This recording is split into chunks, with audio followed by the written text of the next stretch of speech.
Hello and welcome to Illumination Podcast with Nick and KISMA. I'm Nick, and today we are talking about what you want to know about the energy of TV.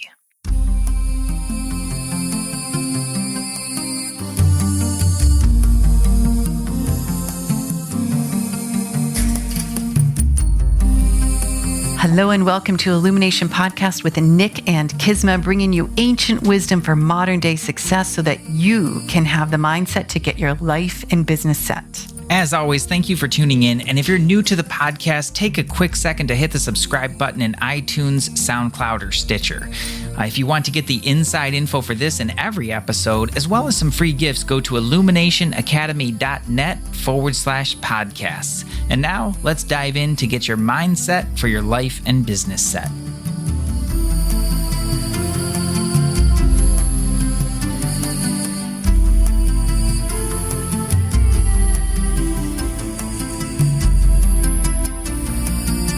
Well, hey there, KISMA. Hello there. I just snapped a quick photo of you. Do I look handsome?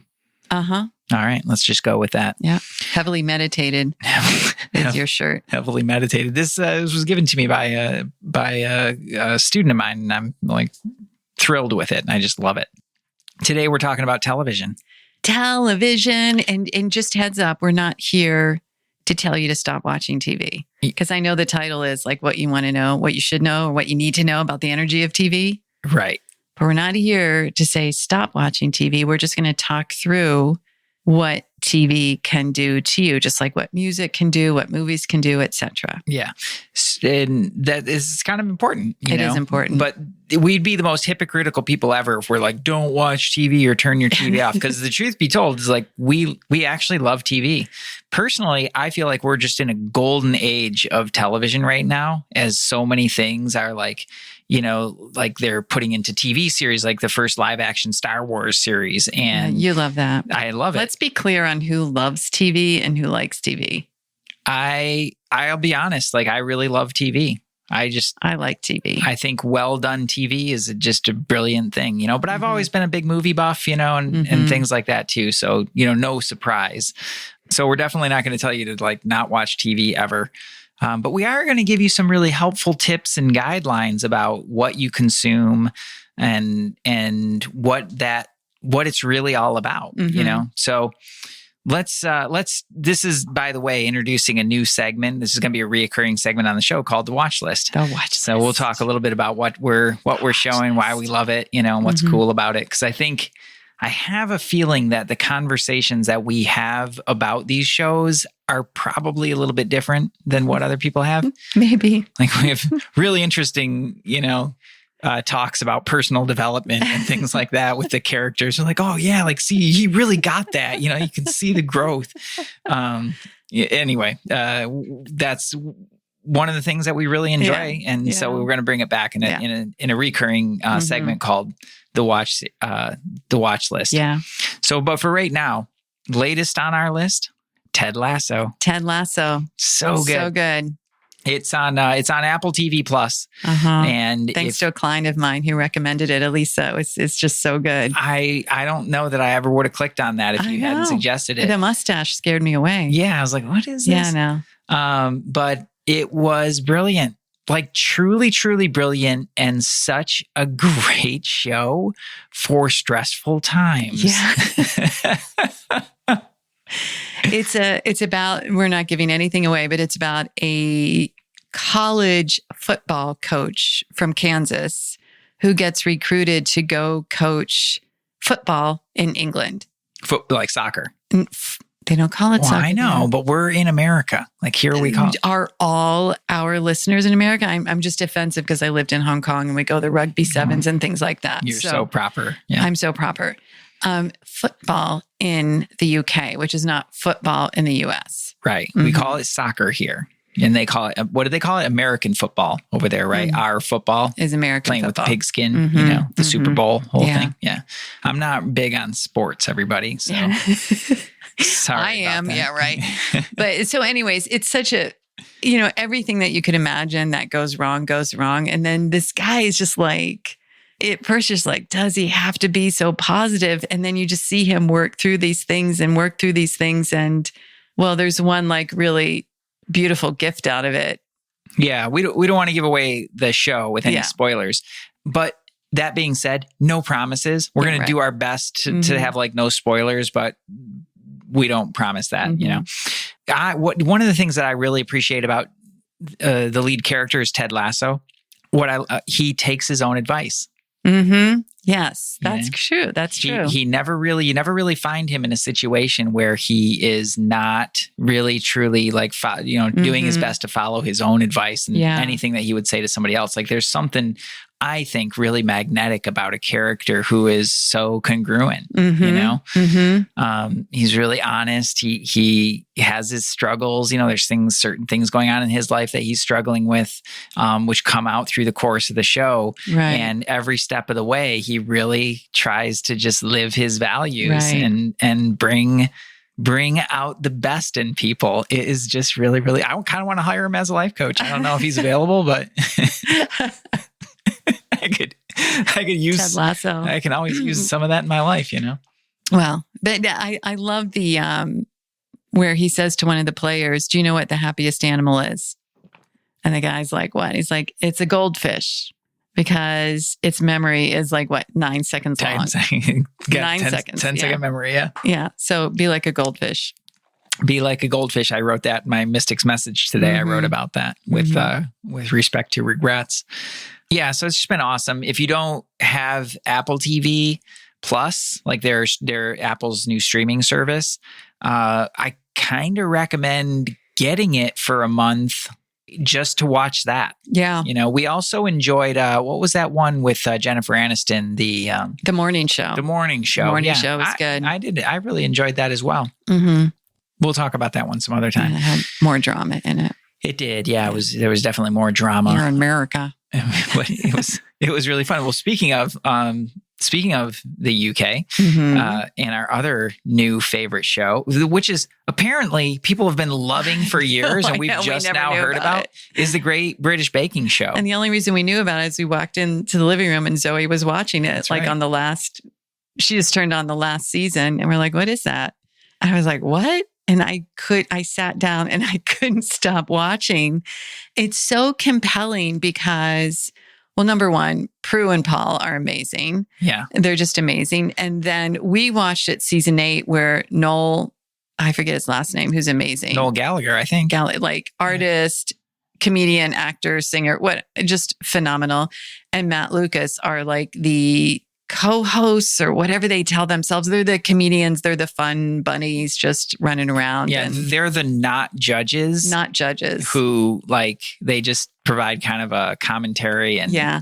It's so brilliant. And then you just watch these bakers who, you know, love to bake, and certainly reminded me of being a musician and going through auditions. It's like, oh my gosh, okay, did I make the next round? You know, you're in like this waiting room with 20 other people and you're wondering if your name got called to get in the semifinals. And every week they're going through like, who's going to go home? Who's going to go home?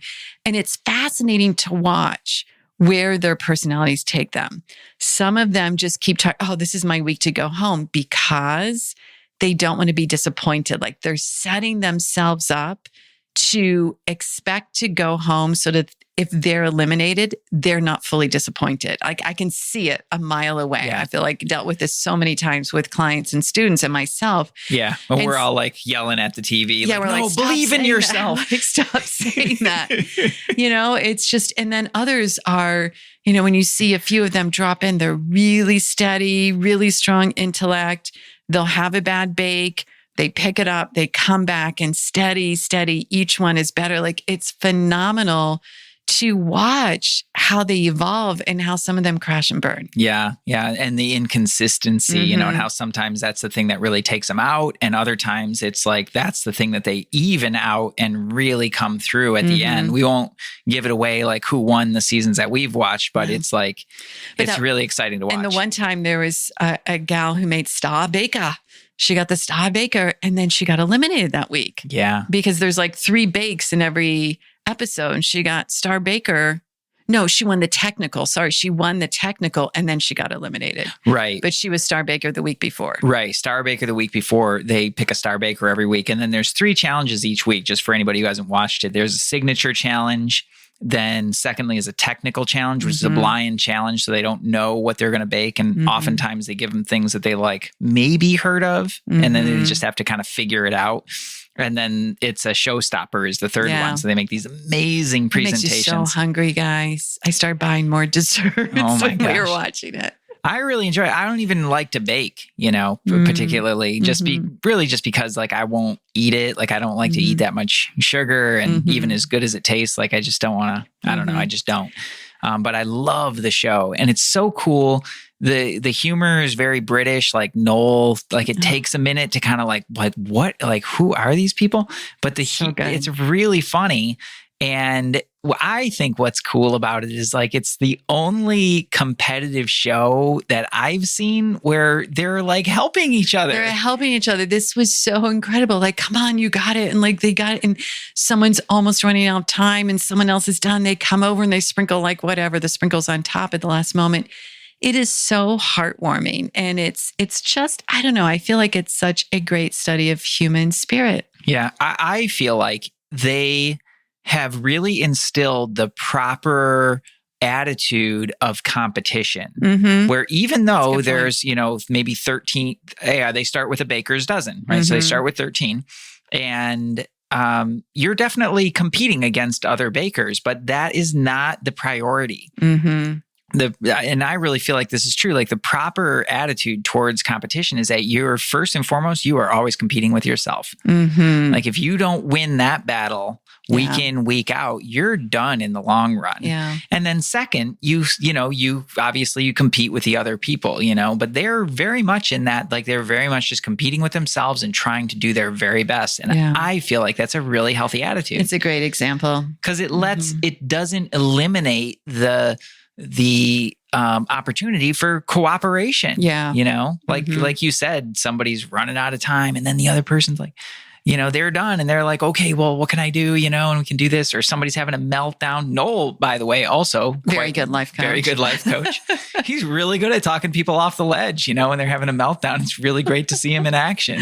He's excellent. He's just got the beautiful kind of soft side. I mean, there were so many evenings, we're watching like the Capitol being stormed and then we all look at each other and be like, can we just turn on the Brits? Let's turn on the Brits. It's like, are we ready for the Brits? So thank you. The Great British Baking Show. Thank you. And Ted Lasso is completely different, like the rawness of the football players and all of that. It is not, there are things that happen, but Ted Lasso is great himself. Yeah, he is. The humor, and it's really brilliant. And there's some really, really great kind of deep cut references in it, for certain things. Like the writing is really great. Now, to contrast that, let's go with our last one that we went through. Season 3 of Ozark. Tough. Whoa. So. And my gut, my solar plexus just purged when you said it. It's like, it's really good. I mean, I personally, I'm not so much of a critic. Like if I don't like something, I don't like it. I'm okay with that, but like I guess that optimism really comes through in me because I really do look for the things that I love about a show and pay attention to that. And one of the things that I really like about Ozark is the way that they develop the characters, the struggles that they put them through, and the nuances of their personalities that come out through that. For sure. I just think that's really, really interesting to watch. And, they're in this impossible situation. The premise of the show, if you haven't watched it, is that there is basically a numbers guy who's laundering money for a drug cartel. I'm not really giving anything away because it happens in the very first episode it comes out, his partner is killed and they have to flee to the Ozarks and from Chicago because his partner was embezzling. Right. And they have to flee to the Ozarks and figure out how to launder embezzling drug cartel money. Yeah. Can you imagine? Like, dumb. Dude. Dumb. But, hey, some people just don't think it through. If I was, mixed up with a drug cartel, actually, we've talked about this. I don't think I'd be very... You would not, I wouldn't be very good. Yeah. No, not even an hour. Very good at any of that. But anyway... I would last longer than you. You probably would. Yeah. It's not on my radar, everyone. Not even going to argue with that. But they have to flee to the Ozarks and launder a ridiculous amount of money. And that basically is that's kind of the recap of the first episode, and it sets up the series, and it deals with family dynamics, and it deals with forming new business partnerships, kind of getting up and running, and then making bigger plays. And you get to watch the characters kind of come into their own in their own unique way, and as a family, which is really interesting. However, contrasting that to the Great British Baking Show and certainly to Ted Lasso as well, is like, it is an extremely different energy. And we have to, I know that there's been weekends, especially where, because we're not going out to dinner, we're not doing it. We've just pretty much been hermits, guys, and running stuff online, which has been great, and taking a lot of walks and going to Jimbo's and Sprouts. It's very exciting over here. But we watched, I think, more TV than before, like maybe 3 shows in a night on a weekend.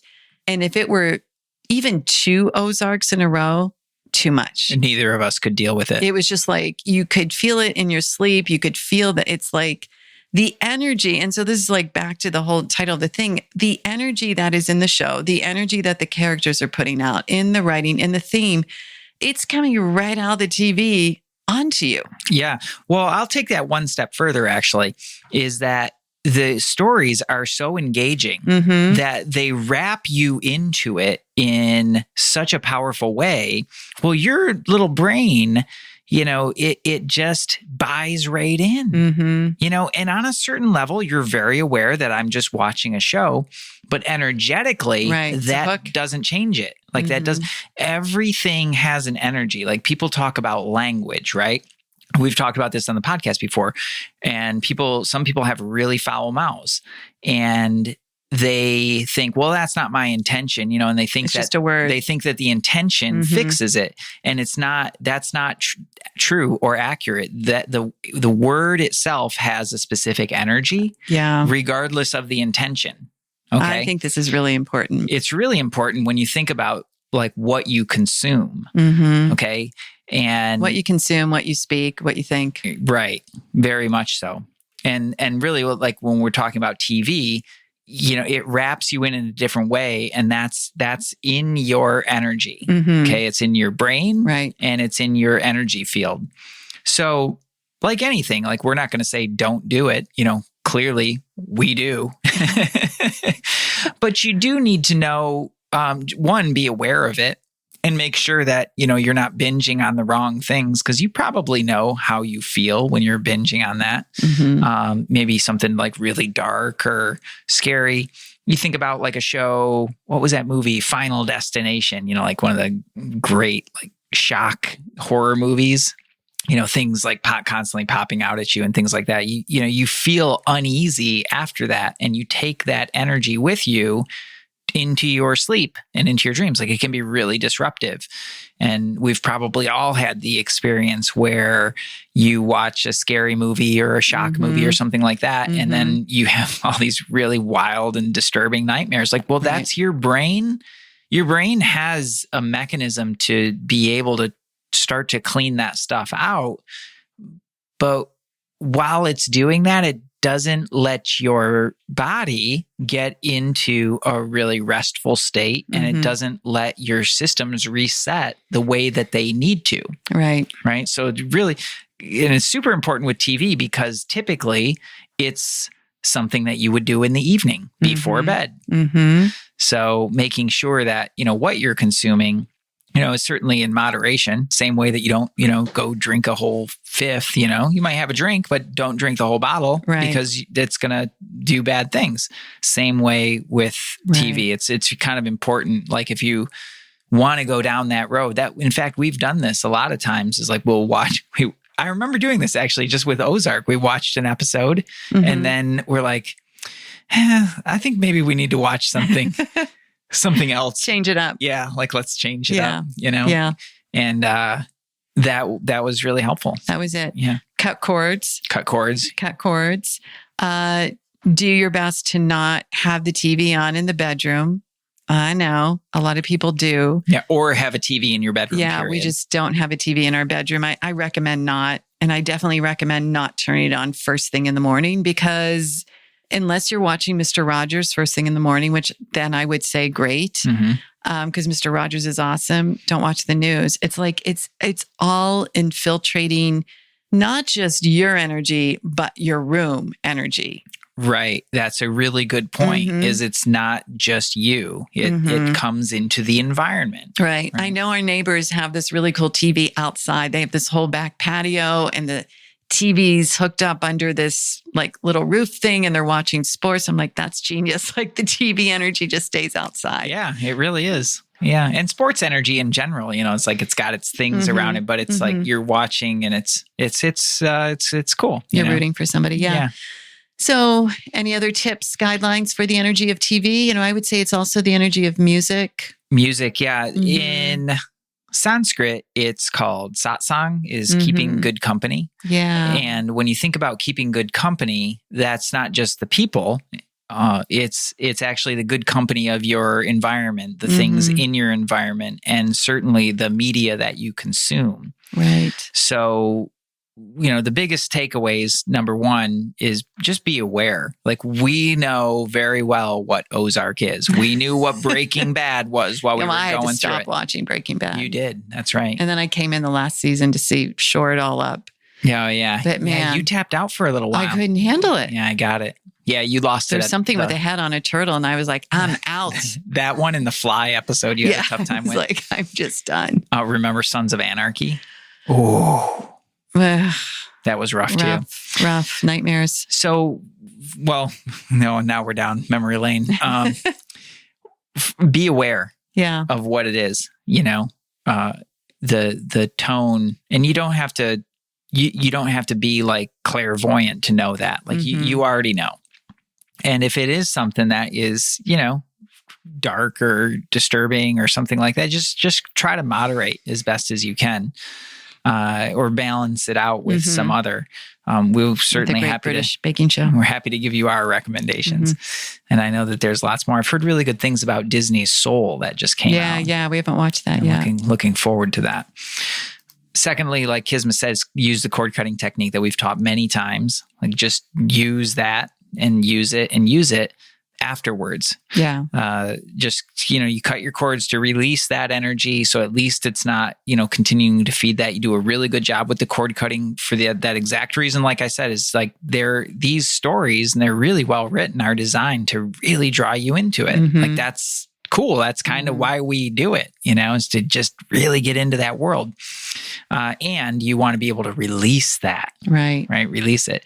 And the last thing, we did this, I think, when we were watching Ozark as well. We were taking breaks between episodes, not just like a quick 2-minute, or like we would, take a break for 10, 15 minutes. I remember I'd do my Tai Chi. That felt really good. If we were watching 2 episodes on a weekend. Keep my body Please don't think we do that during the week, everyone. Yeah. They're like, this is every night. No, no, it's not. But I think our best rhythm of TV is when we sit down and watch one British baking show and it's done. That's it. It's just like this joyful hour. Yeah. It really, that is a really nice, happy groove for us. I enjoy it. Yeah. But yeah, getting up if you're totally sucked into the couch that whole time. It's just coming at you and it's coming at you. And it's like the Ozarks are coming at you. It's rough. It's just coming right into your energy. It's coming right into your cells. And if you're not moving your body, it's just sitting there. Yeah. Oof. You will feel heavy from that. And you'll have an energy hangover. Yeah, very likely. So, pay attention. Like, know how you feel when you do that. And lots of times there's guilt around it. Like, oh, I did it. I know I've had that, like, oh, I did it again, and there I am. And I just feel terrible, period. And then I kind of beat myself up about it. Like, that's not cool. So that's kind of, I think it goes with any vice, that this last piece of advice is really like, know what you're getting into. And if you're going for it, just go for it. Yeah. Like, really let yourself enjoy it. Like, we know what the Ozark what Ozark is. And we're just like, all right, well, we're just going to enjoy it. Yeah. Instead we're fascinated with the characters. Yeah. I'm development. Enjoying it. Cool. Well, look forward to more of the watch list. Yeah. As Show up every along. now and then. Yeah. And we so appreciate you. Thank you for listening to Illumination Podcast with Nick and Kisma. And if you're so inclined, give us a rating, review, share the episode with someone that you think would enjoy it. And until next time, sending you much love, light, and power. Namaste. Peace.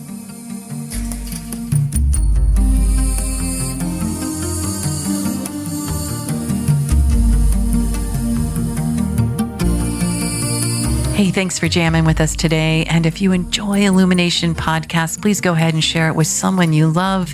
Give us a rating, review, download our podcast. And remember, you can find us at illuminationacademy.net/podcasts. Talk to you soon. Namaste.